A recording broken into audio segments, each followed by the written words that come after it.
Salut à toutes et à tous, et on se retrouve pour le premier top de cette année et il s'agit d'un top série. Donc il y aura deux tops, un série et un film. Là vous voyez le top des séries.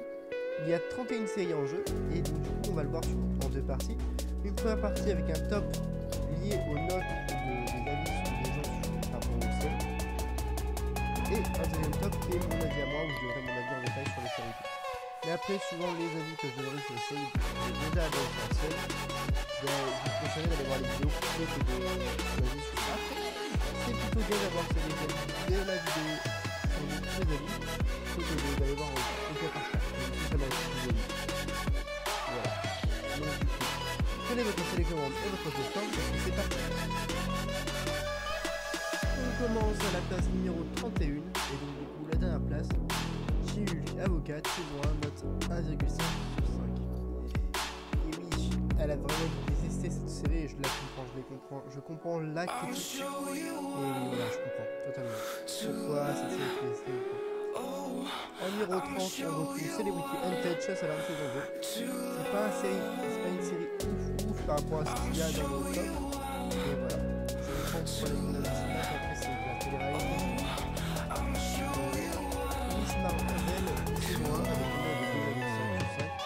La série aussi n'a pas été appréciée. C'est vrai que le meilleur de l'histoire, c'est incroyable. Et surtout avec les deux séries qui sont pas ouf.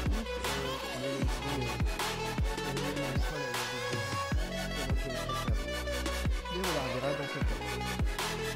Donc du coup, on retrouve à la place numéro 37. Money East Korea. Donc la première la partie 1. Et oui, parce que c'est en deux parties. Et donc ce que j'ai appelé la saison 1. Ça c'est la première partie de la saison 1, enfin, c'est la saison 1 quoi, qui obtient une note de 2,7 sur 5.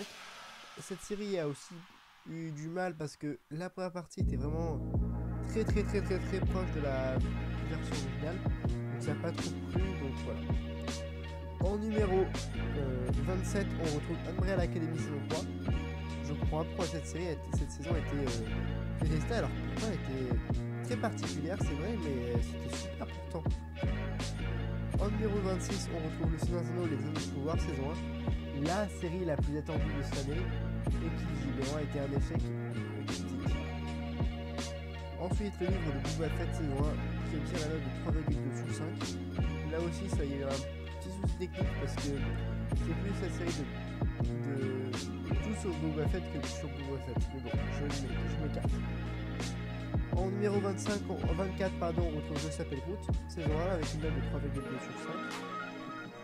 C'était mignon, mais voilà, ça vaut pas trop le coup de regarder. Au numéro 23, on retrouve la meilleure série, pour moi française de cette année, Le Flambeau, Les Aventuriers de Chupacabra, donc La Flamme saison 2, qui obtient seulement la note de 3,3 sur 5, alors que c'était vraiment un gros succès critique et aussi un gros succès de même et tout en tout genre. Mais bon, c'est pas grave. En numéro 22, on retrouve Spy X Family saison 1, qui était magnifique visuellement, qui obtient la note de 3,3 sur 5. On voit que les gens n'aient pas trop apprécié alors pourtant. Ah, mais en vrai, les notes, si, ça équivaut à un petit 13, je sais plus combien, mais un petit 13 quoi. Pas trop mal. On continue ensuite à la 21e place avec Obi-Wan Kenobi saison 1 qui obtient la note de 3,3 sur 5. Bon, la série était bien, mais visiblement ça n'a pas trop plu. Mais bon, c'est pas grave. On continue avec la suite du top. A la 20e place, on retrouve Jurassic World, la colonie du Crétacé saison 5 qui obtient la note de 3,3 sur 5. On en a déjà parlé sur la chaîne, c'est vraiment un banger, allez voir ça. Numéro 19, Baymax saison 1 qui obtient la note de 3,4 sur 5. Numéro 18, Zootopie Plus saison 1 qui obtient la note de 3,4 sur 5. Numéro 17, Rick et Morty saison 6 qui obtient la note de 3,4 sur 5. Numéro 16, Chainsaw Man saison 1 qui obtient la note de 3,4 sur 5. Numéro 15, Money East Korea partie 2, donc la Casa des Papel version coréenne partie 2, qui obtient la note de 3,3 sur 5, 3,5 sur 5. Numéro 14, The Boys Diabolical, saison 1 qui obtient la note de 3,5 sur 5. Numéro 13, Désenchanté partie 4 qui obtient la saison 4, qui obtient la note de 3,5 sur 5. Numéro 12, Cars on the Road. Saison 1 qui obtient la note de 3,5 sur 5. Numéro 16, enfin numéro 11, pardon, Moon Knight saison 1 qui obtient la note de 3,7 sur 5. Alors voilà, j'ai fait un peu comme ça à la rapide, mais ces séries et tout sont toutes fantastiques. Et vraiment le top 10 qui arrive est vraiment incroyable. Croyez-en, mon expérience qui est expérimentale. On continue ensuite avec le top 10 des succès critiques, enfin des notes critiques. Et on commence directement au niveau 10, au numéro 10 pardon, avec Parallèle saison 1 qui obtient la note de 3,9 sur 5. Mais vraiment elle mérite parce que c'est vraiment une chouette série. Mais on va en reparler de toute façon, on va en reparler. En numéro 9, Alice in Borderland saison 2 qui obtient la note de 3,9 sur 5. Une conclusion géniale à la première saison, donc ça me va. Numéro 8, Demon Slayer, le train de l'infini et Quartier du plaisir, saison 2 qui obtient la note de 4 sur 10 sur 5. Là c'est magnifique niveau animation et tout. Après peut-être le petit bémol que je dirais, ce serait que du coup la série, c'est la première partie de la série, on l'a vu en film au cinéma en 2021. Je l'avais mis dans mon top l'année dernière à une très bonne place d'ailleurs. Et là aussi il se retrouvera à une très bonne place. Et je ne dis rien. On retrouve à la place numéro 7 Tales of the Jedi, saison 1 qui obtient la note de 4,1 sur 5. Alors je dirais pas que ça mérite autant de succès, mais c'est pas grave, c'est une très bonne série. Avec une super animation et tout. En numéro 6 on retrouve Peacemaker saison 1, note qui obtient la note de 4,1 sur 5. C'est vraiment une série géniale, vraiment à voir au moins une fois dans sa vie. C'est une suite à la série, au film The Suicide Squad, et vraiment c'est génial parce que t'as un rythme, tout est génial dans cette série. Voilà. On continue à la place numéro 5 avec Mercredi saison 1 qui obtient la note de 4,2 sur 5. Vraiment tout aussi génial ou quoi.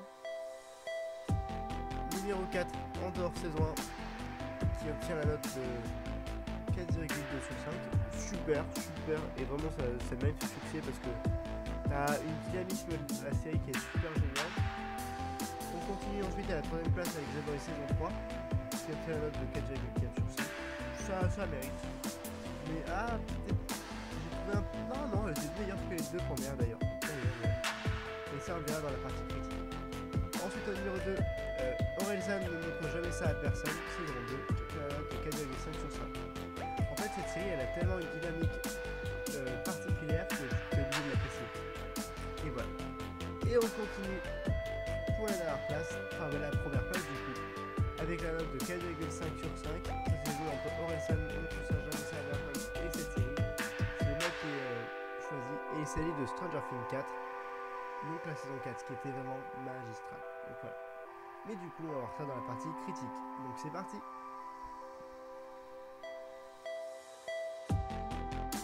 En numéro 31 de mon top, on retrouve La Casa de Papel version coréenne saison 1.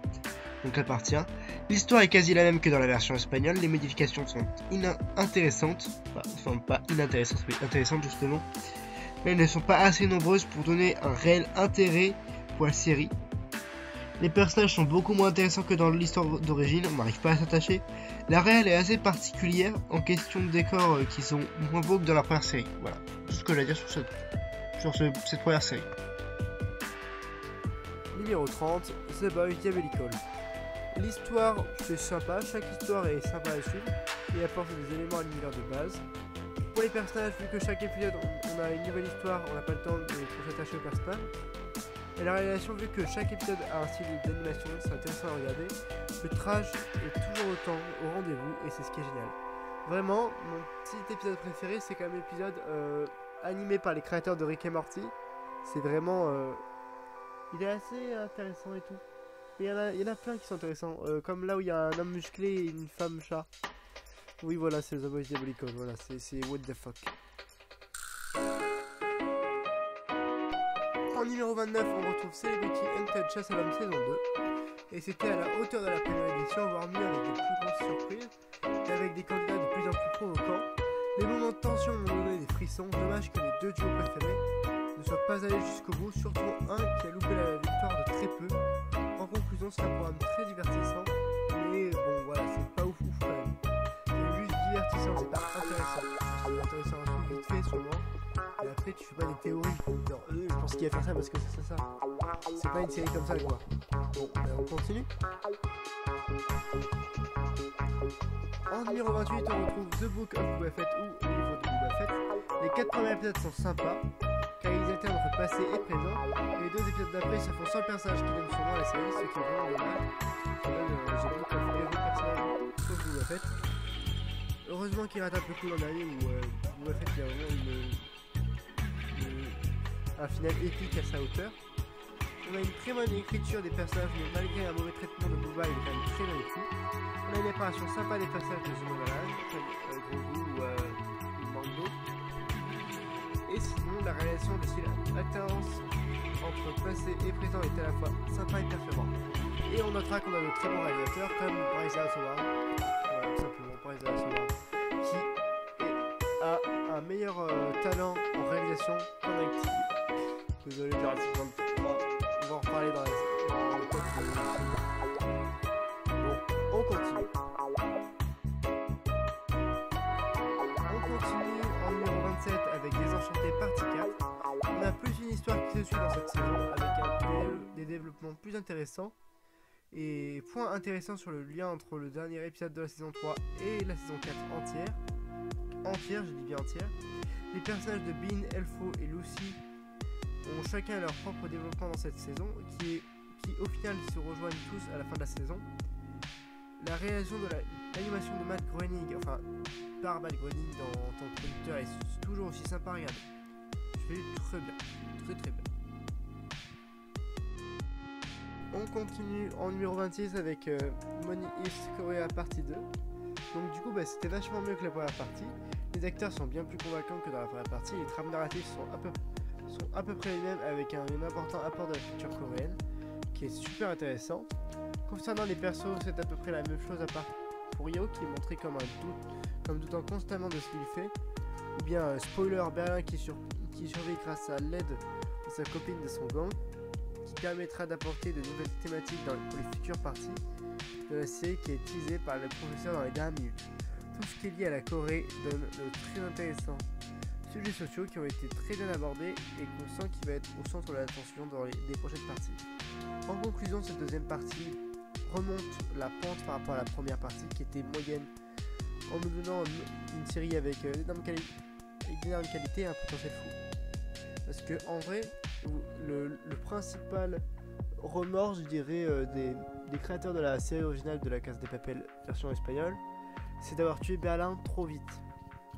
Donc du coup, qui était un personnage super intéressant à aborder et tout.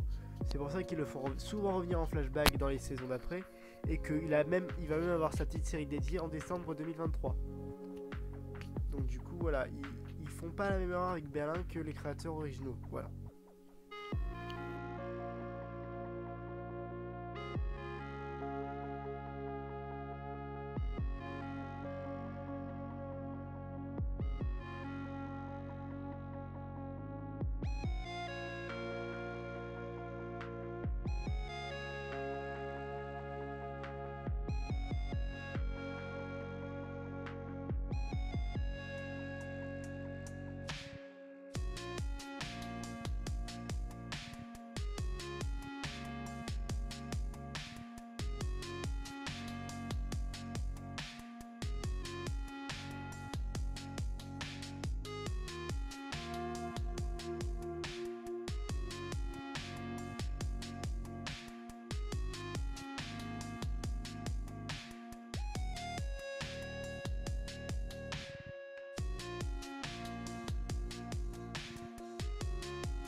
numéro 20, on retrouve Parallèle.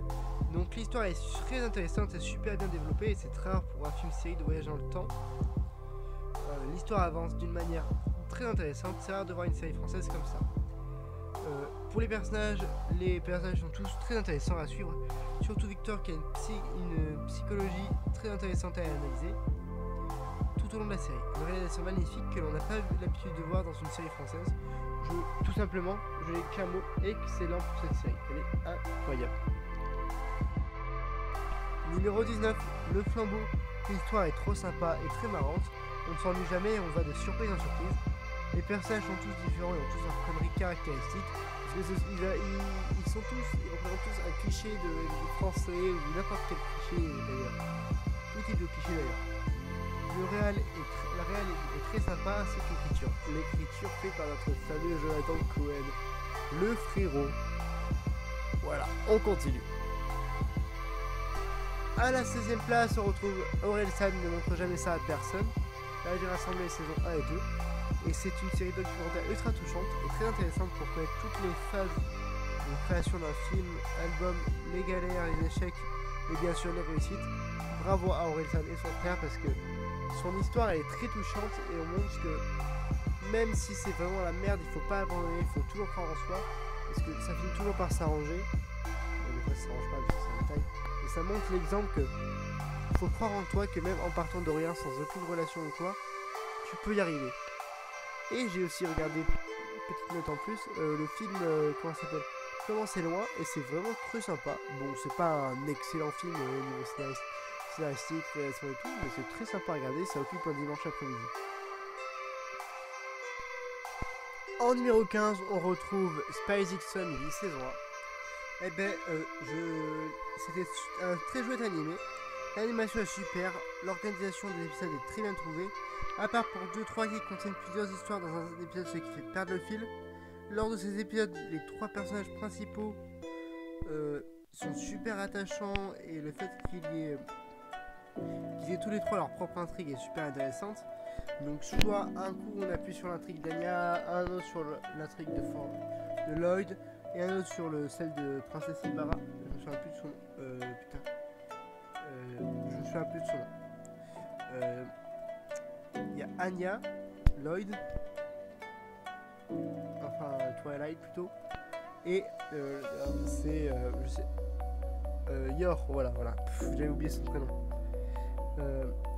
À voir avec la saison 2 ce que ça va donner, il faut donc que je lise le manga. Il faut savoir que j'ai lu le manga, donc j'aime beaucoup ce qui sera montré dans la saison 2. Il y aura un film qui sera inédit et j'ai hâte de le voir. En numéro 14, on retrouve Chainsaw Man saison 1. Donc, et c'était l'un des meilleurs animés que j'ai vu de ma vie. L'opening est génial et la plus grande qualité de l'animé, c'est les endings. Ils changent à chaque épisode avec des endings qui sont tous d'une très grande qualité. Le seul bémol, c'est le rêve du héros qui se réalise au bout de seulement 5 épisodes. Toucher des boobs, mais ça c'est chacun son délire. Mais la série se renouvelle et est surprenante d'épisode en épisode. Les personnages ont tous leur personnalité assez folle, ce qui rend les choses fun. L'animation est super belle, les OST d'une grande qualité et vivement la suite. Le côté trash est génial et apporte une sorte de noirceur à l'animé. Et ça, on n'a pas forcément l'habitude de voir ça. C'est plutôt MHA ou c'est... bon, MHA c'est un peu plus tard, mais bon, c'est pas grave. On en reparlera dans le top de l'année prochaine. Voilà. En numéro 13, on retrouve Obi-Wan Kenobi. J'ai trouvé que c'était la meilleure série de la Star Wars qui allait niveau histoire très bien dans la continuité de The Clone Wars ainsi que de Rebels.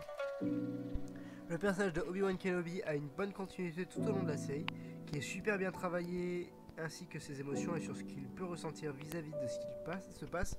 La réalisation est à la fois excellente et des fois bof. Oh non, il y a eu vraiment 2-3 fois où c'était vite fait bof, mais le reste c'était excellent. Par contre, dans mon avis, je viens de dire que c'était l'une des meilleures séries Star Wars.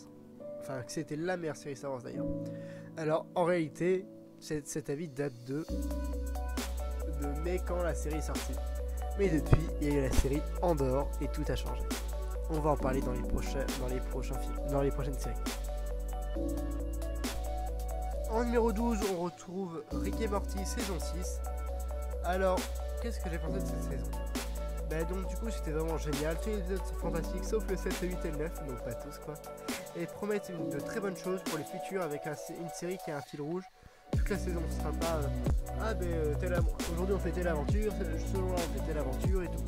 Là ce sera une aventure pour une seule saison. Et ça sera incroyable. Parce que là on restera pas sur notre fin sur la grande histoire qui se déroule à l'arrière-plan, qui est Evil Morty. Déjà c'est une question importante de se poser, il est où ce petit bâtard? Et aussi le Evil Rick, je dirais. Il est où celui-là? Le méchant, le Rick suprême, je crois qu'il l'appelle. Beaucoup de questions, très peu de réponses, mais beaucoup de réponses et très peu de questions dans la prochaine saison. Mais du coup, quelle série va finir numéro 11 et donc échouer au bord du top 10 et donc des meilleures séries de cette année? Eh bien, il s'agit, à ma surprise et à votre surprise, de The Boys saison 3. Et oui, j'ai eu un peu de mal avec cette saison. Mais parce que par rapport aux autres séries qu'il y a dans le top 10, c'est vraiment... Elle est très bien dans son ensemble. Mais elle ne dépasse pas les séries qui sont dans le top 10. Voilà. Quoique, par rapport aux critiques générales, si. Mais voilà. Donc l'histoire était peut-être la plus intéressante de cette série. Avec certains thèmes et manières de torturer les personnages principaux très intéressantes. Les personnages ont tous une évolution très intéressante. Car ils remettent en cause la personnalité de leurs personnages. Les envies, leur morale, voilà tout. La réalisation sur la manière de montrer ces personnages, notamment dans l'idéalisation de certains personnages comme le protecteur, est vraiment très perturbante parce que le protecteur c'est une icône. Mais en réalité c'est vraiment un mec pas très gentil. C'est le mec pas très gentil, pas très gentil. Voilà. On retrouve à la 10e place Andor. Et c'était la meilleure série Lifestyle jamais sortie. Elle avait une très bonne trame narrative avec plusieurs arcs qui sont super, surtout l'arc de la prison. Andy Serkis, on ne dira jamais, même s'il fallait savoir nager, mec. C'est super. Les acteurs sont tous super bons, surtout Jake Luna qui nous a donné une super performance à la hauteur de sa performance dans Rogue One. Mais aussi, j'ai oublié d'en parler, ce très cher Andy Serkis, qu'est-ce qu'il nous a fait là? C'est quoi? C'est pas un jeu comme dans Black Panther ou dans Avengers 2, non, c'est super jeu pour une super production. Diego Luna qui nous a donné une super performance à la hauteur de sa performance dans Rogue One. La série amène à une suite qui sera géniale et montrera les débuts de la rébellion ou alors tragique, ça dépendra de comment ils ont souhaité amener le truc. A noter que les effets visuels sont bons, mais ne sont pas à la hauteur que de la série Obi-Wan Kenobi, mais sont quand même hyper bons, avec des acteurs très bons. On passe à la suite. En numéro 9, on retrouve Demon Slayer, le train de l'infini. Slash Cartel of Media, oui, parce qu'il y avait des arcs dans cette saison. Donc, si on prenait le film de Train d'Infini, dont on a déjà parlé dans le top de film de la dernière, mais aussi le Quartier des Plaisirs, du coup, qui est une deuxième partie à la saison. On pourra en faire une saison. Donc, les deux arcs ont été de formidables histoires, malgré que la première partie de la saison soit une réadaptation de l'arc sorti au cinéma. Mais les deux histoires sont touchantes. Les personnages sont toujours aussi touchants, même les antagonistes que forment le frère et la sœur qui forment la 6ème lune démoniaque. Très bonne évolution de notre quatuor, Tanjiro, Zenitsu, Inosuke et Nezuko. L'anime c'est l'anime qui a les plus belles images de tous les animés confondus. Il est toujours aussi qualitatif. Et oui, parce que en fait, la beauté d'Demon Slayer, tu le regardes, tu lis pas le manga.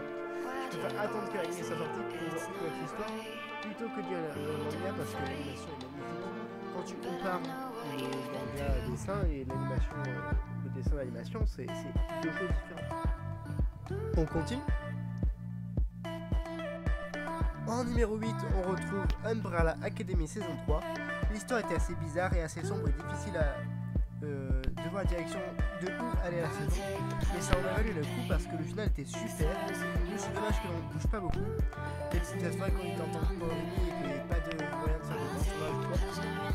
Les personnages ont pris des chemins intéressants mais que les spectateurs n'apprécient pas forcément. Moi j'ai pas apprécié. Je trouve ça extrêmement bizarre, mais c'était très particulier comme saison. Côté réel sympa, mais il n'y a pas trop de diversité dans le décor. Voilà, parce que voilà, on peut pas trop bouger, c'est un peu chiant et tout.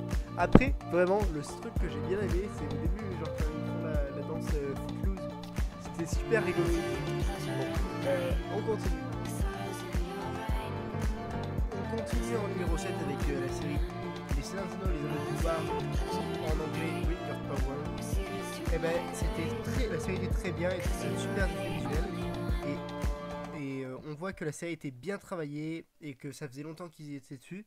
Malgré le fait qu'on a beaucoup trop de groupes différents, tous rejoints, pour la plupart des groupes en tout cas, les éléments mis en place au début de la saison nous ont bien tenu en haleine durant toute la série, et les surprises du final sont géniales pour au final nous donner qu'une seule envie, connaître la suite prévue pour 2024. Et vraiment, un grand merci à Juan Antonio Bayona pour avoir fait un super premier épisode. Voilà. On continue.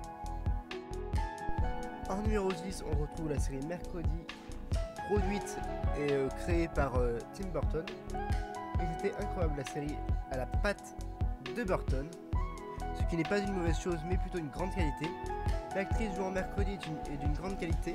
Elle a beaucoup de qualité en tant que ce soit en acting ou alors sa prestance. Elle a une prestance incroyable. C'est une série plein de rebondissements, les personnages et leur univers sont très bien construits, tout est cohérent et a un sens. La série présente parfaitement une éventuelle suite qui pourra, j'espère, être de la même qualité, voire supérieure bien évidemment. Peut-être que là, mercredi, la suite, ce sera peut-être pas peut-être une saison de pause qui se passera dans le manoir des Adams. La famille Adams est représentée d'une manière très intéressante et change un peu, pas trop, mais un peu de ce qu'on a pu voir ces dernières années avec les petits dessins animés, ou alors il y a quelques années avec les films qui datent de très longtemps. C'est tout ce qu'on continue.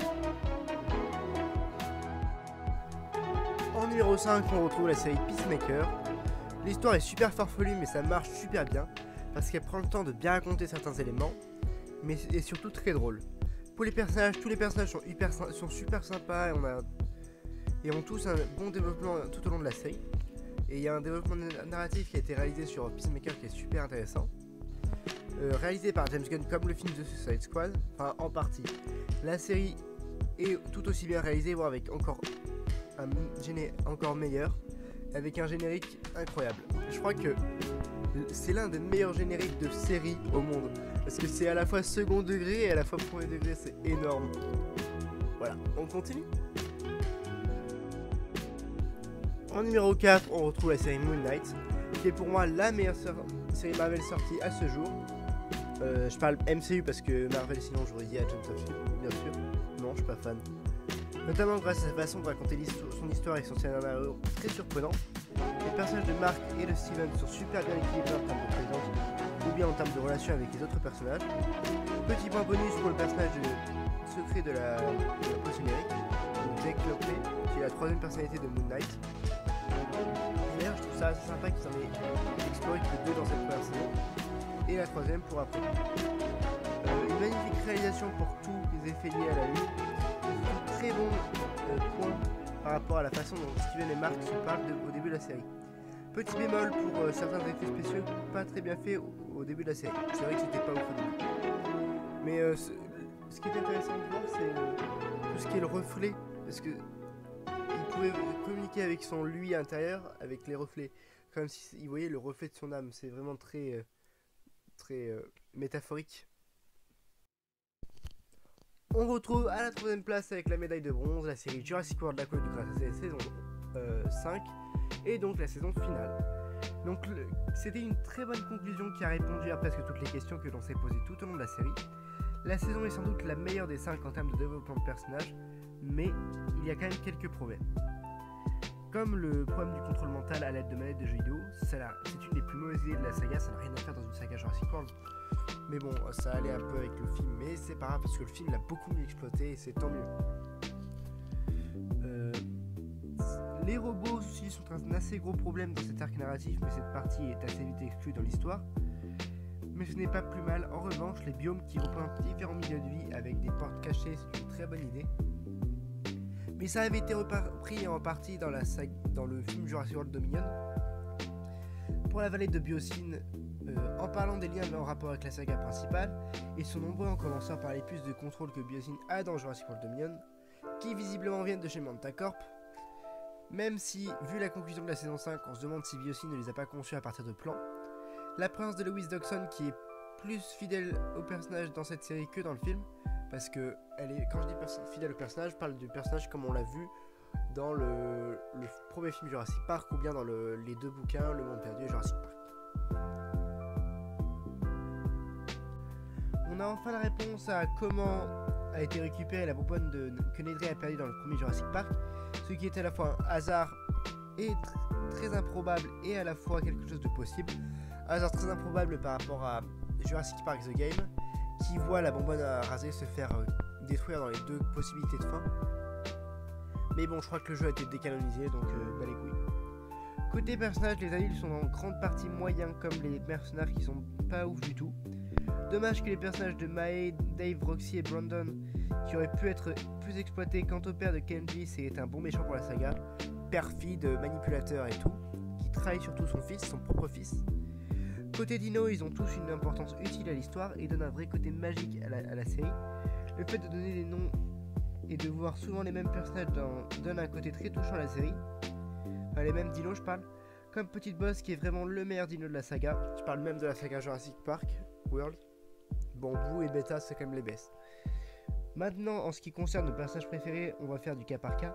Pour Ben, je pense que c'est le personnage qui a l'évolution la plus loin de ce à quoi il était à la base. Et son lien avec Petite Boss lui a donné tout au long de la série un arc narratif très intéressant. Et des scènes assez marrantes. Pour Yasmina, ce qui a été assez intéressant avec son personnage, c'est qu'on a pu évoquer un cas de stress post-traumatique, ce que l'on n'avait jamais vu avant dans la saga. Parce que peut-être qu'on ne voyait pas directement après un événement traumatisant les personnages aussi. Sa relation avec Sammy est très bien amenée et assez logique avec leur développement tout au long de leur relation tout au long de la série. Donc pour Sammy, c'est une espionne qui a la seule de Manta Corp qui agit et a fait de mauvaises choses pour sauver sa famille.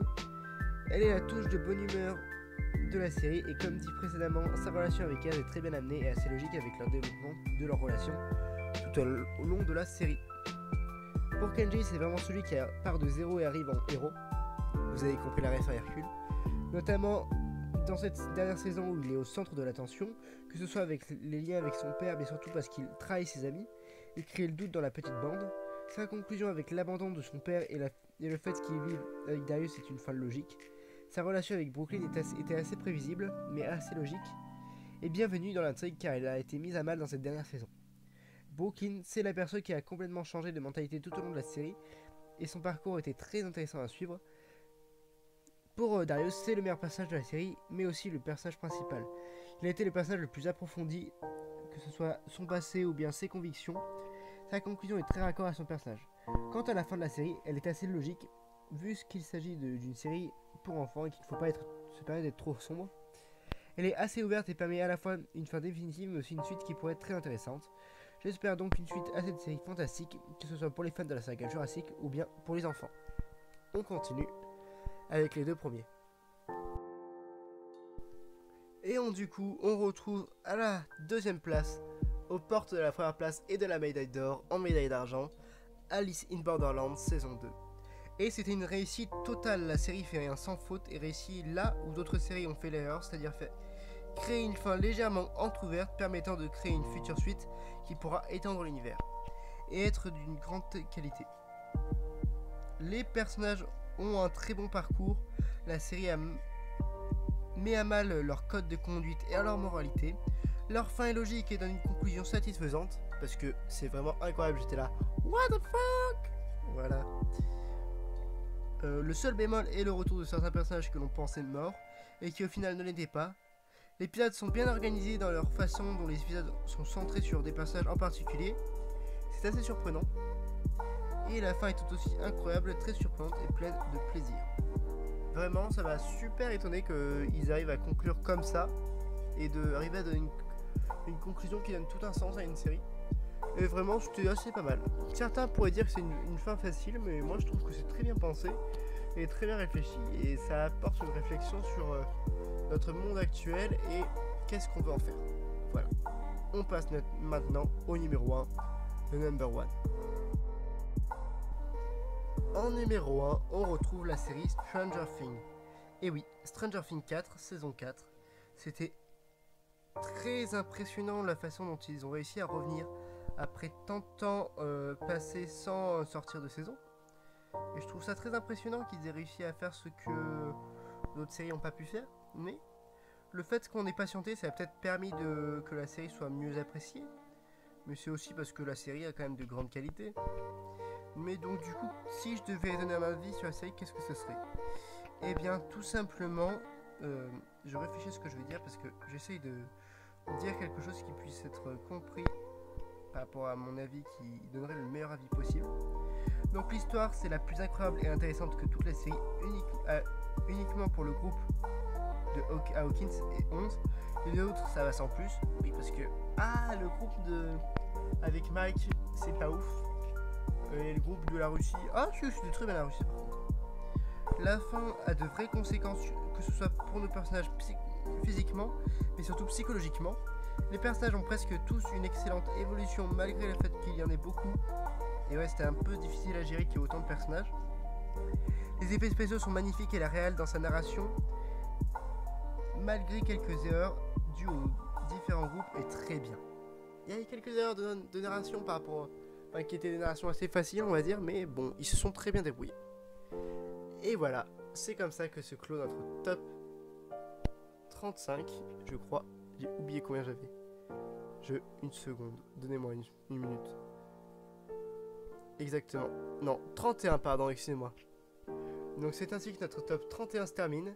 Et il y avait de bonnes choses, il y avait de mauvaises choses. Ça s'est vu au niveau des critiques, des notes des critiques. Mais, visiblement, comme on peut le voir, les notes des critiques ne reflètent pas mon avis à moi. Moi, je suis un petit peu de temps en temps en dehors des critiques. Mais bon, voilà, vous avez pu le voir. On se retrouve très bientôt pour une nouvelle pêche aux infos Disney. Bye bye.